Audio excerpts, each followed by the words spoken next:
Welcome back to another video blog with Glasswell. It's really great to be with you. I'm Shiloh Spoo. Today's topic is going to be failures during a windshield repair process. And when we say failures, we mean the crack spreading. So the question is, how can you prevent that from occurring? What are some practical steps that can be taken to avoid that?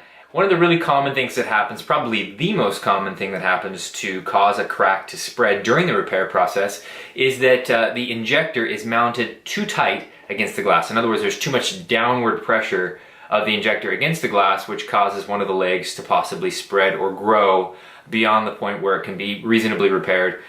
So how can we prevent that from occurring? Well, if you're using any type of injector that uses a threading mechanism, certainly this is a little more tricky because it's a little bit difficult to gauge how much pressure is too much pressure against the glass. But one of the things that we always want to teach people is that once you've touched the glass with the seal, you really only want to go about a quarter to a half a turn. You just want the seal to contact and create a bond against the glass, but without providing excess pressure against the glass. The other thing that can really happen and that is really common during a windshield repair that can cause the crack to spread is, of course, heat. The heat element, of course, causes the glass to be softer, more susceptible to cracking. So avoiding working on a windshield that's excessively hot in the middle of the summer is certainly going to be helpful in reducing the odds of a crack spreading. So how can you prevent that from happening? Of course, we all have to work in the summer, and we have to work outside sometimes as windshield repair technicians. So one of the things you can try to do, of course, is if you have the opportunity to get it inside or in the shade, certainly to cool the windshield down for a few minutes certainly will help to reduce that from occurring.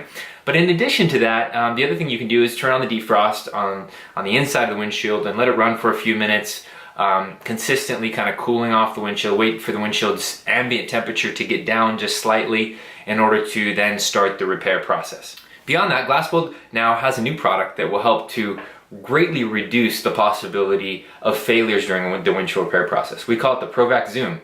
And the ProVac Zoom is built for a couple of things, obviously speed and efficiency. But in addition to that, we designed it in such a way to help solve that problem, take the guesswork out of how much pressure is too much pressure.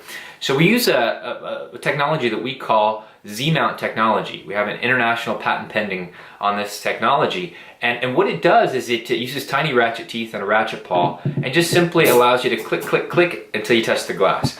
Not only is it fast, but it greatly reduces the possibility of over-tightening and therefore causing a crack to spread. Thank you so much for being with us today. This is Shiloh Spoo with Glasswell, with you for another video blog. Look forward to seeing you next time.